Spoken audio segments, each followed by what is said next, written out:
Hey everybody, welcome back to Investing with Wesley. Today I want to talk to you about a very interesting concept called the infinite banking concept and how you can use it to grow your assets extraordinarily quickly. Let's get into it.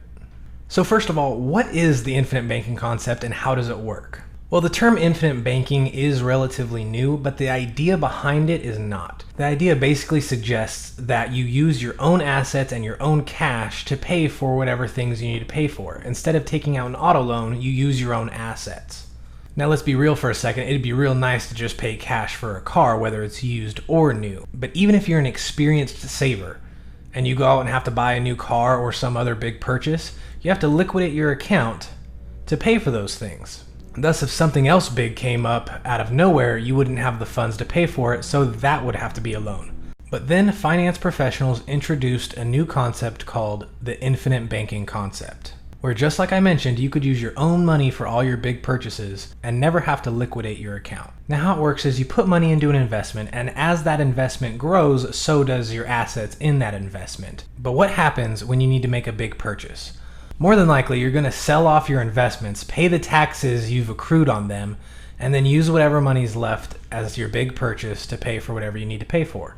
But now you're left with an extremely low investment value, and that low value is still compounding, but it's compounding at a much slower rate because there's less money in it to compound.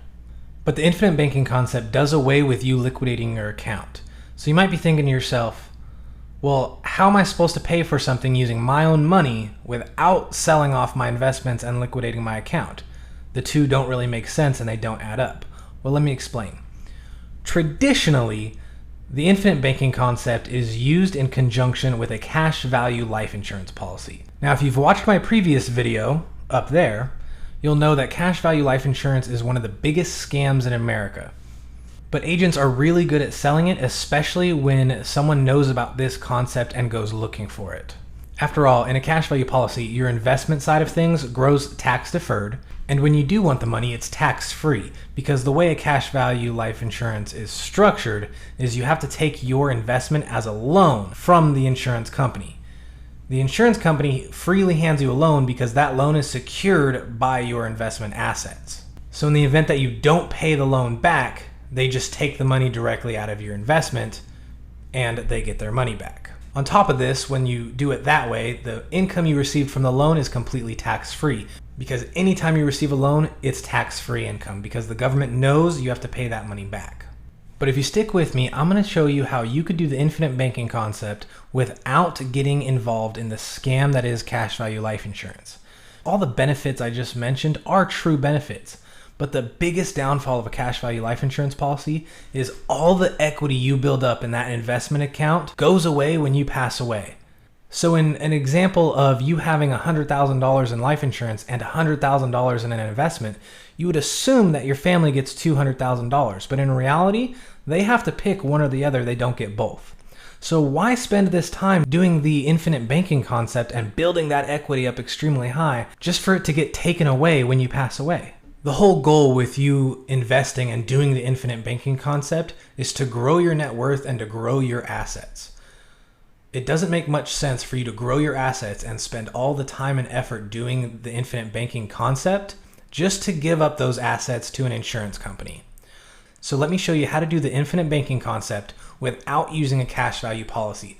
That way, your family or whoever your beneficiaries are get to keep your life insurance and all the assets you accumulate while you do this infinite banking concept. Most people, unfortunately, in America are in a debt cycle. What do I mean by this? Well, I'll put it on the screen. Imagine this horizontal line here is your net income average.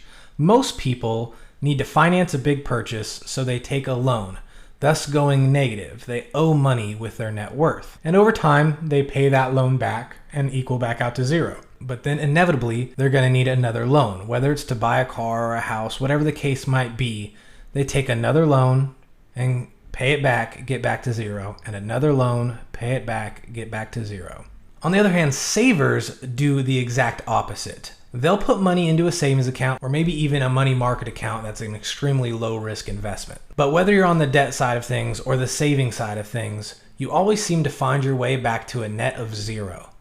Because if you have $10,000 saved up and you now need to buy a new car, That $10,000 has to be liquidated and you're now back at zero. Now, it's a lot better than the debt cycle because you're never owing anybody, but you also can't seem to get ahead when you're a saver. This is where the importance of the investment banking concept comes into play. Let me show you how the investment banking concept works. In this example, you start at a net zero and you start investing in a completely diversified portfolio. That way, your money is not at risk to any one sector. It is diversified and what's considered safe.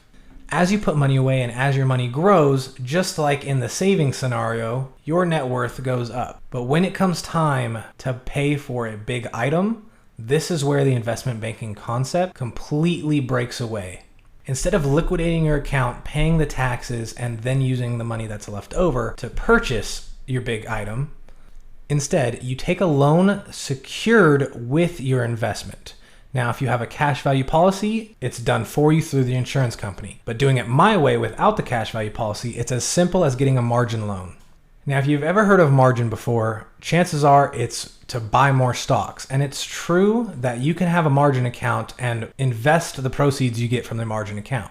But if you want to do the infinite banking concept, you use a margin loan, take the proceeds that that loan gives you, and use it to buy whatever big item you need to purchase. In this example, it's a car. Now, yes, whether it's the cash value policy side of things or my side of things, you still have a loan that needs to be paid back. And that's okay. We're going to divert money from putting it towards your investment to paying that loan off. But the magic of the investment banking concept takes off when you leave the money in your investment account to compound while you pay that loan off. So here it is when you take the loan secured by your investment. Watch what happens to your numbers and how you never go back down to zero. You start off as zero, just like everyone else. You throw excess money into a diversified investment and it accrues interests and grows over time. And let's just say 10 years down the road, you need to buy a new car. If you were a saver, you would liquidate your account, pay the taxes, and use the money you get left over to pay cash for this. But now you're left with little to no assets and you're back at square one. But if you did it my way and took a marginal loan and used the loan's proceeds as tax-free income in order to pay for your new car, the money that's in your investment account is left to grow over time. And because you're still at the balance you were prior to needing the car, you have that much more money compounding over time. So you could see with the infinite banking concept that you're your own bank, and that when using a marginal loan properly in this way, you can really continue to compound your assets over time and gain your net worth, and you never end up back at zero. And best of all, when you use a margin account and do it my way and avoid the cash value, all the assets you develop and compound over time get passed on to your next of kin or to your beneficiaries when you pass away. Never again will you have to leave all your assets and all your money that you've worked so hard to build to an insurance company. Now, using the infinite banking concept with a margin loan, you can grow your assets over time, compounding them that much more quicker, and pass all your assets on to the beneficiaries that you select when you pass away. I understand that the infinite banking concept can be kind of confusing to people, so if you need some clarifications on anything I've talked about, leave a comment down below or send me a private message using my Facebook or Instagram, and I will more than happily explain things in further detail to you and help you pick the right investments and the right margin loan so that you can do the infinite banking concept yourself and be extremely successful in growing your net worth and growing your assets over time. But until our next video, have a good one. Hey guys, thank you so much for making it to the end of the video. If you found something I talked about today interesting, or if I opened your eyes to new possibilities, please subscribe and leave a like and maybe even a comment down below and let me know what it was that you found fascinating so that I could better tailor my videos to suit your needs.